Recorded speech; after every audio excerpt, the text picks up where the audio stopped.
Welcome to another edition of Jazz Smack Postgame, where the Jazz played at home in front of a rare home crowd on this Sunday afternoon against the Cleveland Cavaliers. Let's go ahead and discuss what took place. Jazz Smack, your source for information and analysis about the Utah Jazz and NBA basketball.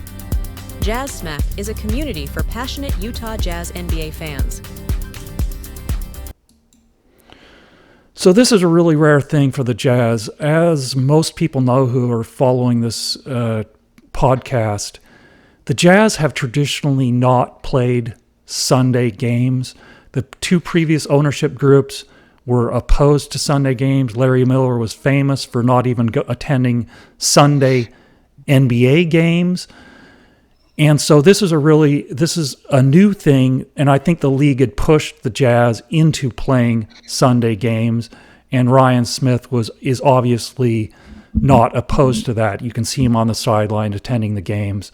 So it's going to be part of the Jazz moving forward on a limited basis. I don't think that we're ever going to get to the point where we're playing as many Sunday games as other franchises, but it's actually kind of nice to see that we're kind of in the mainstream of the NBA in terms of the franchise at this point, and we're not some oddball looked at as some kind of a strange, franchise that doesn't really go along with the rest of the league. So from that standpoint, I'm glad the Jazz are playing Sunday games.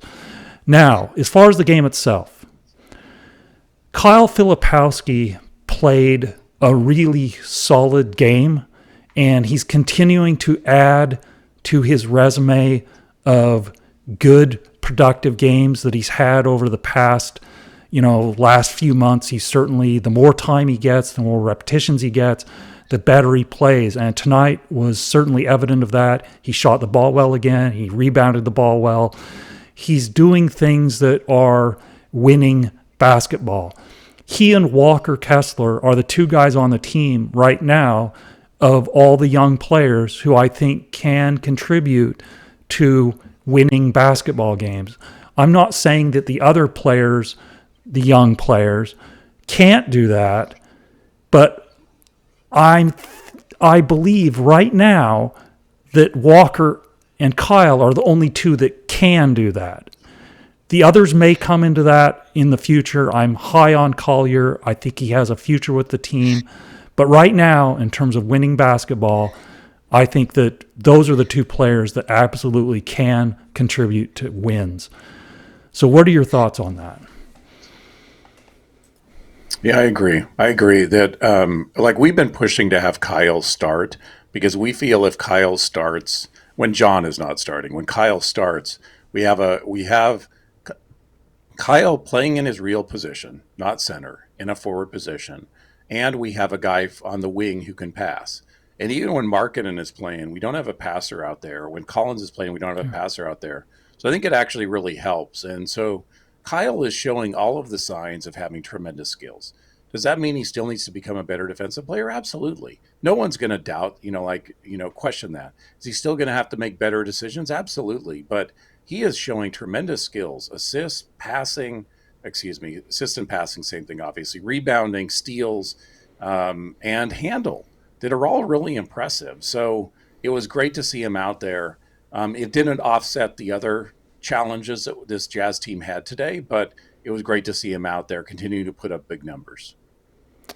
Yeah, and moving forward, the starting lineup that we saw tonight is, I hope, the starting lineup that we see for the remainder of this season. I hope that Lowry and Collins are pretty much done for the year. I would prefer that. I mean, they're veteran guys. I don't think that Walker's numbers, I don't think that Lowry's numbers can really turn around from where they are. He's had a really bad year, and he's not going to be able to reverse those numbers in the last 10 games of the season. So just sit John Collins, and try and maximize the value of Colin Sexton over the last 10 games and try and get him into some more of those high 20s, 30-point area like he did the last game. And this game obviously didn't turn out for Colin. Unfortunately, the Jazz did not prioritize him in the offense. especially in that second half, is just pretty much disastrous. That third quarter was a disaster. But Kyle, on the other hand, is really important. He needs to get those big minutes. For development, still, it's big minutes. On the other hand, if we look at the other forward position that started tonight, which was Cody, he's really struggling mightily.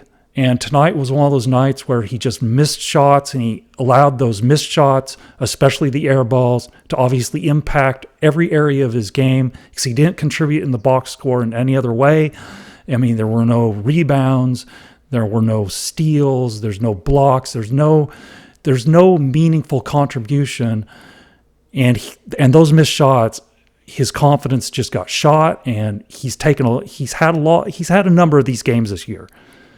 But he just can't allow missed shots to impact the rest of his game. He must be able to separate those two. And when he is missing shots, put extra effort into the rest of the game and to make sure he's contributing in some other way. You just can't be out there and be dead weight because you're missing shots. And that's kind of where he is in his growth process. He needs to understand this. He needs to be able to overcome that. And so far in his rookie season, he's taken a lot of lumps. And obviously, the upcoming summer league, I'm curious to see where he stands in that, because he has to be a prominent player in that summer league rotation, and the Jazz have to make him a priority in the summer league. Yeah, and the thing that you and I have commented on with which is not Cody, but young players in general, is the philosophy that Hardy has of play hard and pass. That's his stated principle. If you're thinking about what's on his whiteboard, I assume that that's there. But in practice, that actually doesn't happen. What we've seen is that there's players that don't play hard and may pass, may not pass, and they still get time. What I really want to see out of Cody is just hustle. Go out there, bust your butt, get rebounds, get steals, play hard defense. If the shot's not falling, that's okay. We assume that you've played enough in your career that you're going to be a decent shooter eventually, but do those other things. And that's really the challenge I'm having with Cody right now, is I don't see those other things. And honestly, I would rather that he spends more time in the G League. And okay, who cares what the rest of the NBA says about okay, this is an F draft pick. Who cares? Because all we want him to do is get his confidence back and play hard and show what he can do. And honestly, he was doing that in the G League. So I'd let him go back to the G League to get his confidence back up, because I think it's just, it's shot right now. We can see that. He's thinking, instead of shooting, he's thinking. You lose your quickness when you think instead of just do. And that's the challenge I have with Cody right now, is that, Hardy, just make him do those other things. And if that means send him to the G League, I'd rather see him in the G League. Yeah, the Jazz would be much better off.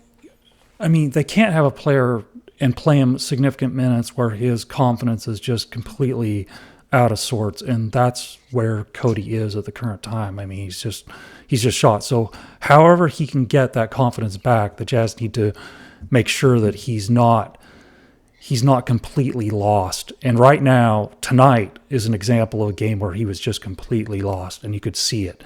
And those air balls, I mean, it was brutal. I mean, those shots weren't even close, and it just. And I guarantee when he was warming up for the game, he wasn't shooting air balls. So you get into minutes, and it doesn't matter how you warmed up. It doesn't matter how you felt warming up. You get in the game, things start to go south, and they kind of mushroom. And that's just what happened to him tonight. So we'll see what happens. I'm still hopeful that he plays a prominent role in the Summer League, and that he makes between the time the season ends and the time the Summer League starts, there's obviously going to be a gap there where he can work on things that he knows where he needs to improve after going through one NBA season. And, obviously he's going to spend time with his brother this summer and work on some things, but his brother's obviously going to be playing late into the playoffs most likely, because OKC is the best team in the NBA. So that's not really a hope before the Summer League starts. But I hope that before the season starts, he spends some time with his brother and they go over some things and work on some things that he needs to work on, and his brother can help him. I'm hopeful that that's a situation that he's in with his brother, and they seem to have a really good relationship. So I'm still hopeful that turns out. I don't want to pin Cody's NBA hopes on what his brother can help him with, but I think it would certainly help to be with his brother and work on some of these things. Yeah, I actually hope he hangs around Utah and works with the Jazz coaching staff, assuming that we don't know if they're good or not. But I do think that they've helped guys bulk up and otherwise like Walker. So I would like to see that too, is that just commit to the summer of not vacation, commit to the summer of working really, really hard. Figure out what you're weak on and work on them. And I would really like to see that out of Cody. He's got a skill set or he would not have been drafted where he is, right? Now, there's a lot of players that you miss on in drafting, but you draft them where they are because they have a skill set. You see that. So he has a skill set. He just got to put it together. So let's help him do that. I was going to emphasize his last game, he guarded Tatum.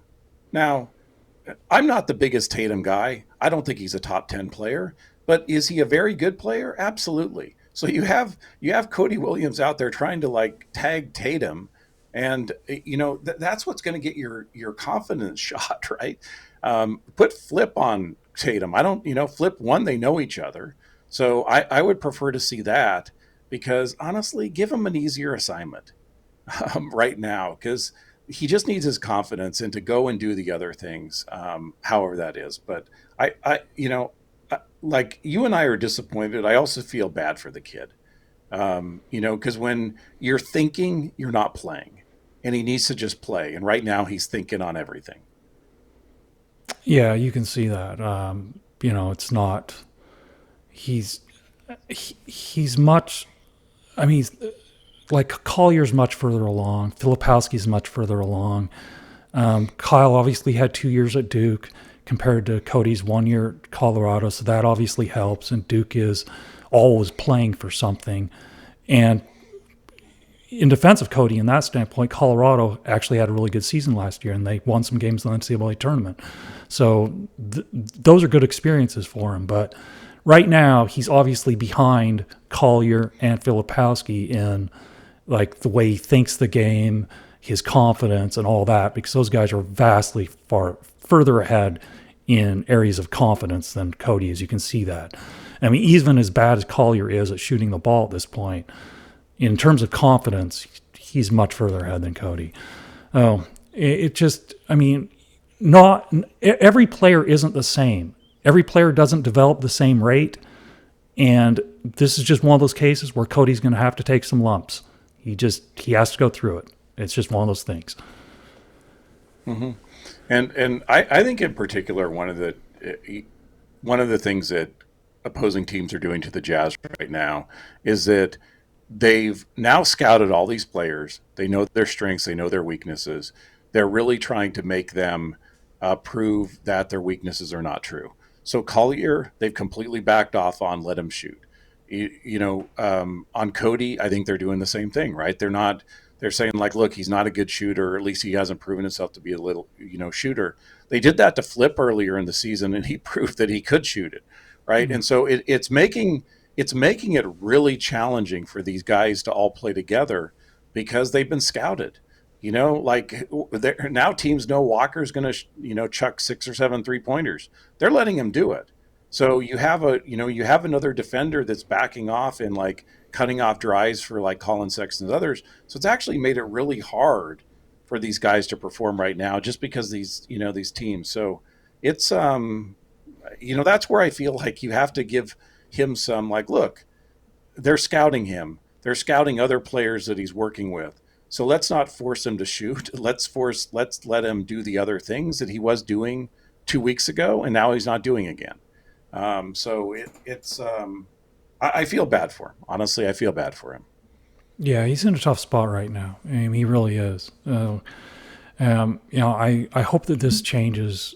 I hope that he doesn't go through these struggles immensely in Summer League, and I don't think he will. I think he's going to have a much better Summer League than he has his first NBA season. But we'll see. I'm actually one of the things I'm most excited for Summer League about, in addition to whatever draft pick they get, but I want to see Cody and Collier and Flip play. I mean, I think it's going to be great to see those three guys play Summer League. I'm really looking forward to it. And Cody probably the most prominent of those. And I want to see how Collier's shot, is adjusted, in Summer League after working on it for a couple of months prior to Summer League. Because I guarantee that's what he's going to be working on as soon as the season ends. He's going to start working on his shooting heavily with Collier. So we'll see what happens in Summer League. But why don't we go ahead and take a look at the box score tonight and actually just, for what it's worth, I mean, it's not a great box score. Obviously, between the two teams, and this is another one of those NBA nights where the two teams shot 27 for 98 on threes. I mean, that is 28%. So that makes for a rough watch. I mean, Cleveland was worse than the Jazz by far. So it just makes it a really rough night to watch much of the game because it's so disjointed because all the missed three-pointers. I mean, you make 27 out of 98. That's not like a high level of basketball. I don't care who's shooting those. They're all misses. So it makes it difficult. But from the Jazz standpoint, Kyle did have the 18 points and 13 rebounds, and he went 7 for 13 from the field, 4 for 8 on 3. I mean, terrific numbers. Yes, the Jazz aren't putting him in a position where he's getting a lot of assists. I mean, they're just, for whatever reason, their Jazz are not taking advantage of Kyle's skills, at the high post or something where he can hit cutters and stuff. There just are no cutters. And that's another thing with just where the Jazz are as a franchise and whatever Coach Hardy's philosophy is, it's somewhat frustrating in all honesty, because I'd like to see Kyle really, his assist numbers need to improve, but he's not being placed in a position where they can improve right now. And it's unfortunate. Yeah, I agree with that. I mean, if you don't have cutters going backdoor, it's hard for him that if he's posting somebody up that he has an outlet other than to try to flip it to a 3-point shooter who can't hit. So we're going to get to the Cleveland box score too. We can talk briefly about that after we're done with the Jazz. But, the other thing you pointed out how poorly they've shot from the 3-point line in this game. They started the season actually shooting lights out. You and I had talked about how they were abnormally good as a team. They were best in the NBA. They've all dropped considerably, particularly Don, which honestly he did the same way for the Jazz, is that he'll start, he's plus 40, then it drops precipitously, and that's what's happened again this year. And I'd be scared if I were them, because honestly they were winning because they were shooting lights out, and they have a good team. I'm not taking away from them, but that 3-point shooting, they are not coming out of the East unless their 3-point shooting is better than it's been the last 2 weeks. But let's go through the players. Yeah, going back to Cody. So Cody goes 1 for 9 from the field and 1 for 8 from 3, and he gets 1 rebound, no assists, no steals, 1 block. I mean, it's just 4 personal fouls. It's just and he also played 22 minutes. So the minutes were there. I mean, it's not like he wasn't playing, some meaningful minutes. He did play meaningful minutes, and he just really struggled. So we've talked enough about Cody, I think. But the next person I really want to talk about is Walker. And so Walker goes 3 for 12 from the field, but he's 1 for 8 on threes. And I don't know what the deal is with all of a sudden having Walker shoot all these threes. I mean, in all honesty, the way that Walker's release is right now and how he kind of tees it up really high, he's not going to ever shoot a good 3-point percentage shooting it like that. I don't care how much he practices that.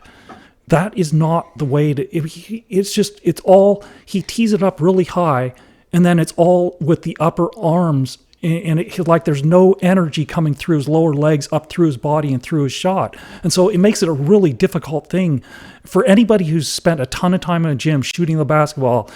Shooting it from distance, trying to shoot it like that is a very difficult thing. So I don't know what the strategy here is with Walker, but the way he shoots it, he's never going to shoot a high percentage. And the strength of his game is clearly not around the 3-point line. Like, it's just, I completely 100% disagree with what they're doing with him right now and what they're trying to do. I mean, if they want to turn him into a 5-out spread center, just standing out there on the 3-point line a lot, it's a failure before we even get into it. I mean, it's just not going to happen.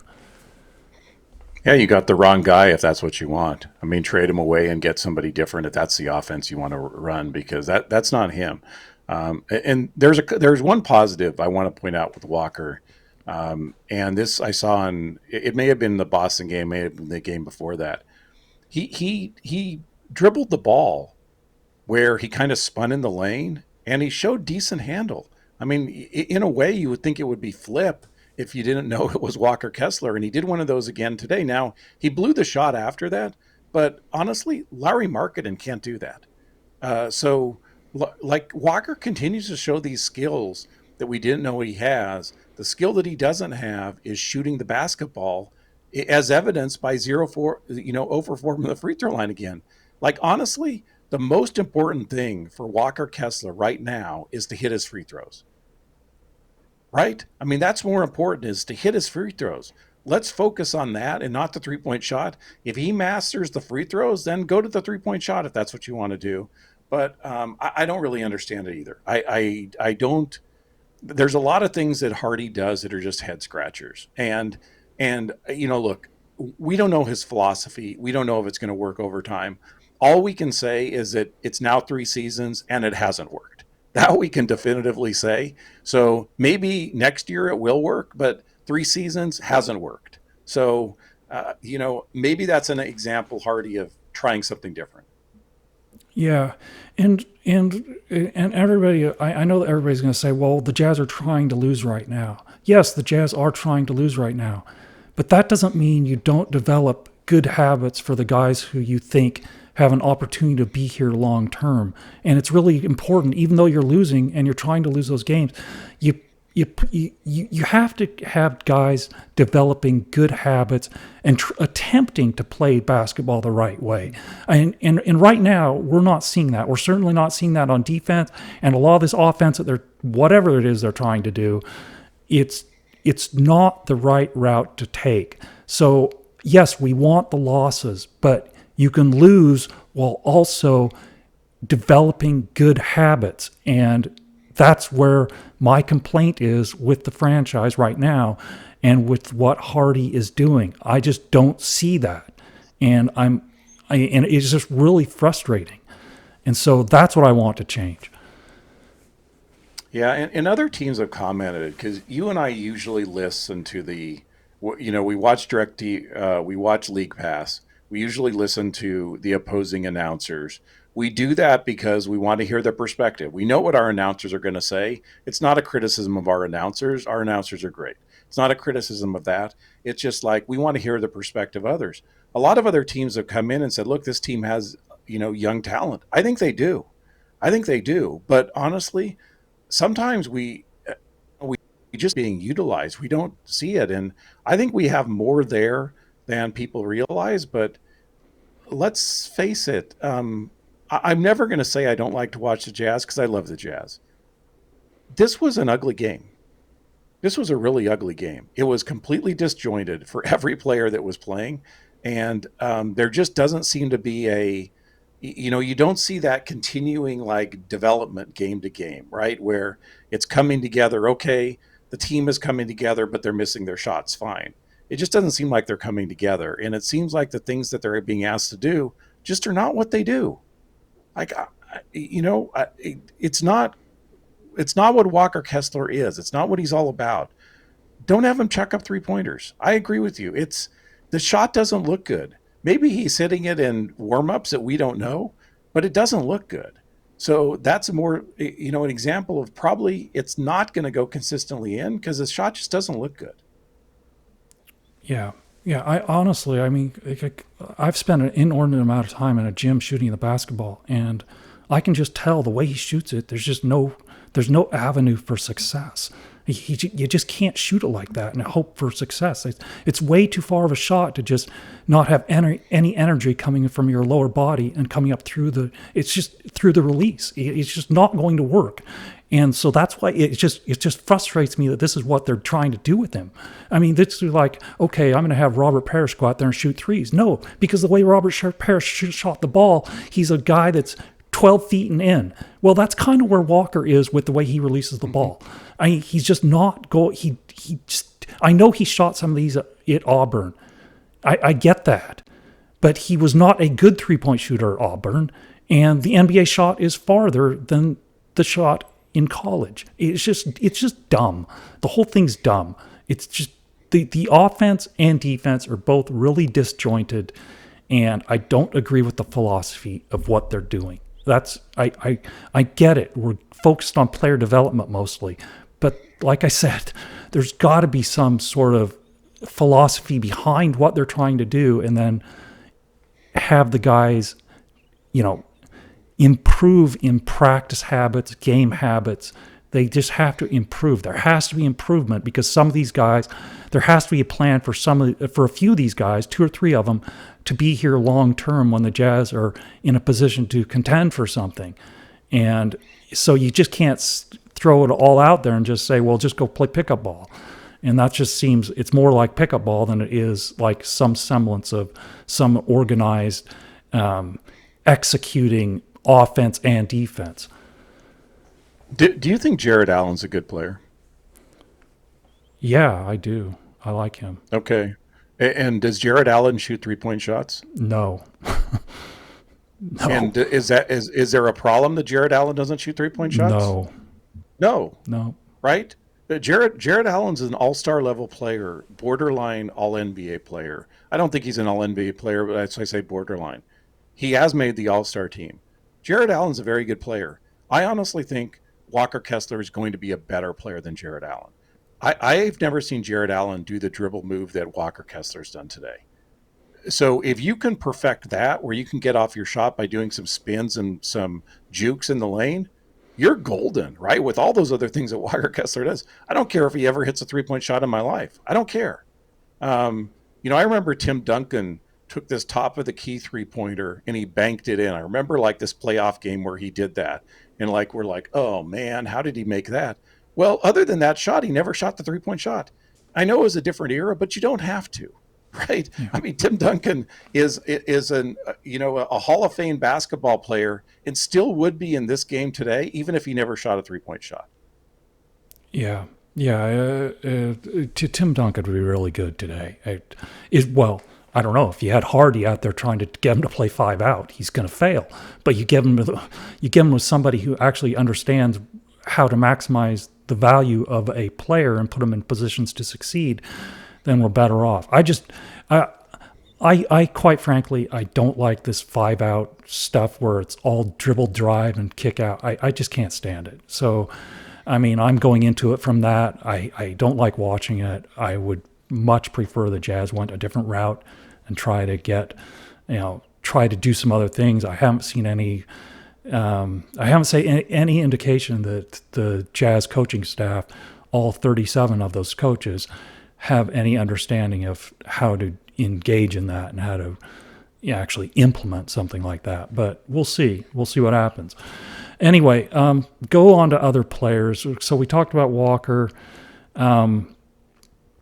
And Colin tonight, like we said at the beginning, he had 10 points at halftime, and he got off to a reasonably good start in that first half. But the second half, he just didn't. He just didn't get any opportunities. And I feel really bad for him because the Jazz should be prioritizing maximizing his value for a potential offseason trade, and they don't seem to be doing that. And I'm frustrated because this was like he's playing against his former team. This is a game where he's obviously going to be motivated to put up numbers. And yet again, here we are, 10 points on 4 of 10 shooting. And it's unfortunate. Yeah, he was frustrated with Collier too because Collier wasn't passing the ball to him. And like I'm thinking about that starting lineup, other than passing it to Flip, who else are you passing it to in that starting lineup? Like if you need to if you need to score the ball and have offensive execution, are you packing it to Walker? Well, I guess actually you did. Although I wouldn't say that. Are you passing it to Cody? Are you taking your own shop where he is right now? Right? I mean, Colin should be the guy that's getting it. Colin and Flip, because they're your two Yeah. offensive players that are on the court. But like I agree. Like, Colin has a chip on his shoulder against Cleveland. We all would. We all would. Right? The team that traded us away doesn't appreciate us. We would have our chip on the shoulder. Let him go at it. We don't care if we win this or not. In fact, we want to lose it. So let him go at it. Like, this is the game you actually like give it to him. Don't you think that they did that for Don when he came in? They realized that Don has a chip on his shoulder against the Jazz. They absolutely did it. So I don't really understand. Like, Colin seemed out of sync again, frustrated, not getting the ball, and I get it, right? I mean, I understand it, and honestly, it would take a ton of pressure off Cody Williams if you didn't force him to shoot when he's not shooting it. Let Colin shoot. If Colin misses all of his shots, that doesn't bother Colin Sexton, but it does bother a young kid with no confidence, like in Cody Williams. Yeah, yeah. I mean, and this is another place. Like, I'm always complaining that Lowry, he's not being put in a position where he's getting the ball on the move, where he can get into the mid-range game off on the move. And I think that Colin could also, rather than just getting him the ball where he's stationary up top, and then he has to beat his guy off the dribble, either from a ball screen or just flat out just beating his guy off the dribble. If they could get him the ball where he's on the move, and another way to just actually just run some actual plays and not these so-called actions, just run some plays where he's coming off the pick, he's getting the ball on the move, and he can go to work with it. I mean, it just, again, it's frustrating to watch this the way it is, and I feel bad for Sexton because he's really been screwed over, in all honesty.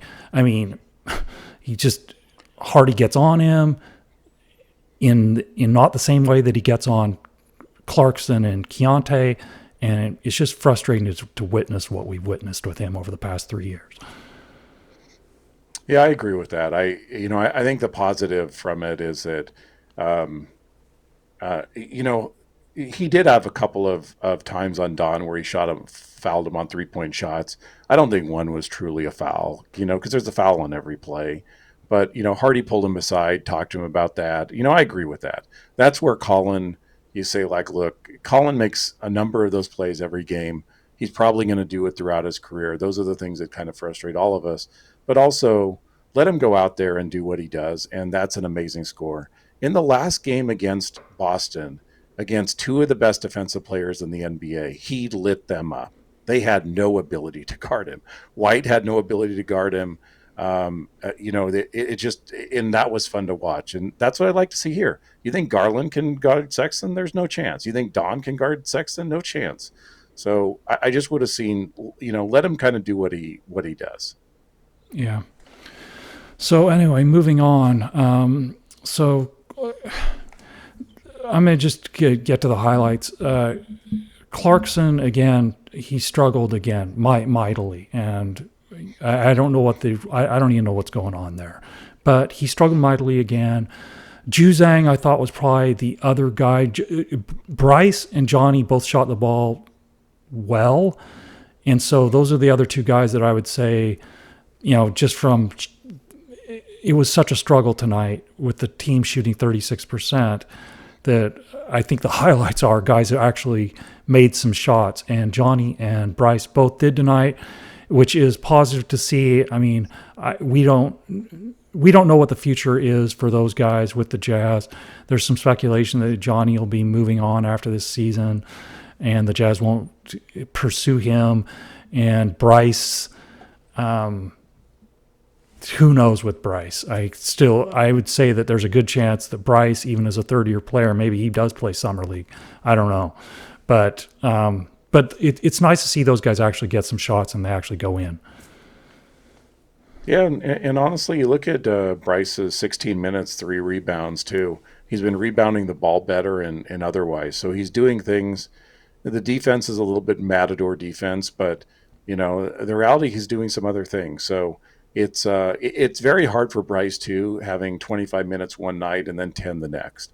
And I think that was one thing that Quinn. I remember, like, Quinn made this comment, is that he likes, that he thinks the thing that's best for players is some consistency, so they know what they're going to get. And I think the hard thing with, like, the Hardy philosophy is the role changes night to night. And I think for young players it's particularly hard.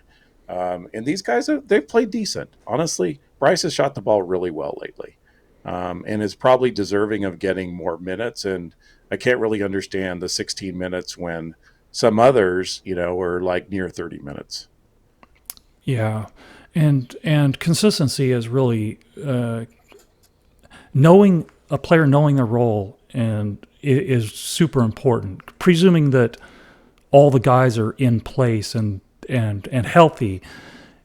And Sloan used to do this too. He would have his rotations with Stockton. He'd take him out at exactly the same time, regardless of what was happening in the game, regardless of how he was playing.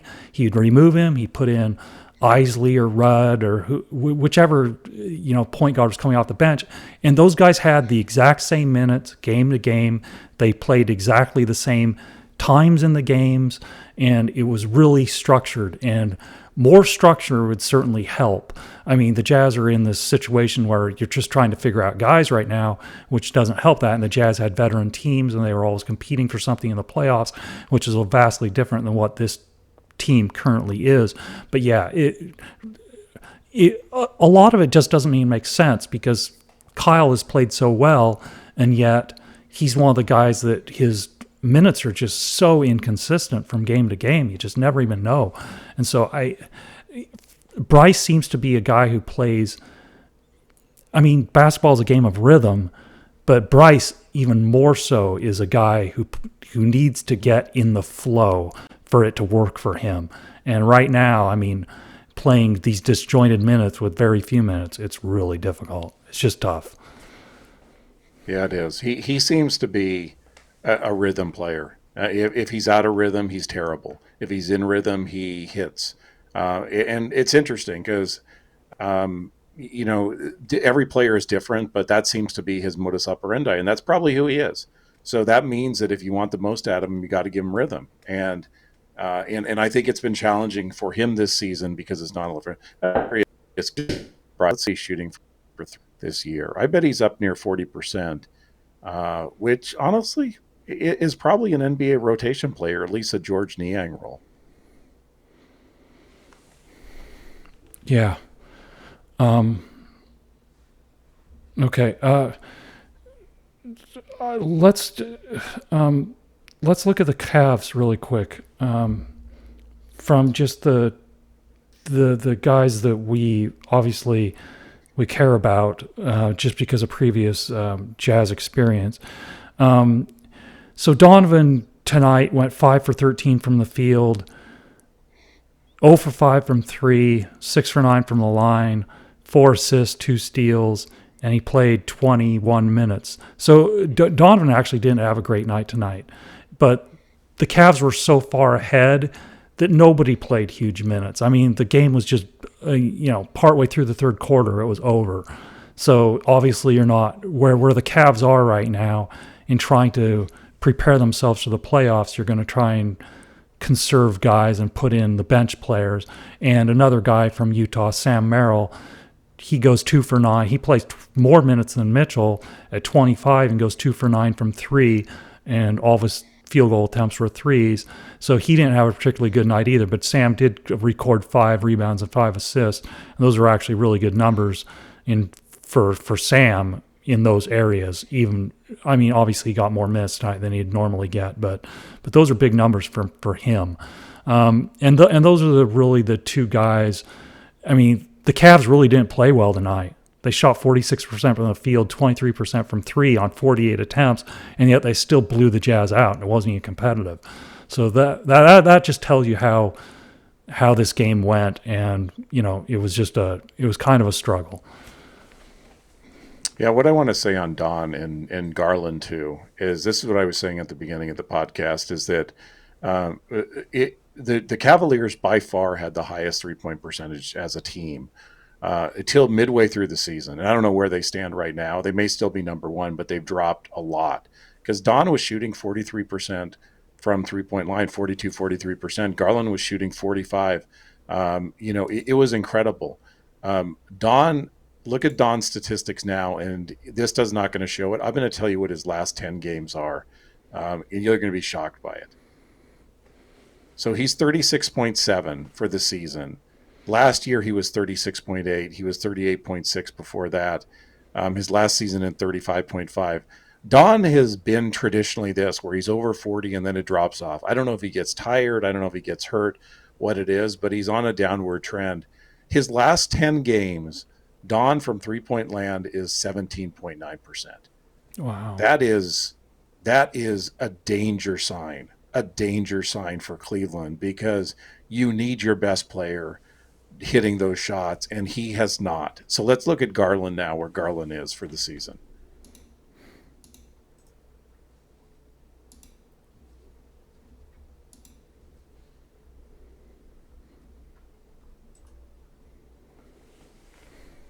Okay, so Garland is 40.4. That's up for him. He was as high as 45 or so, 46% midway through the season.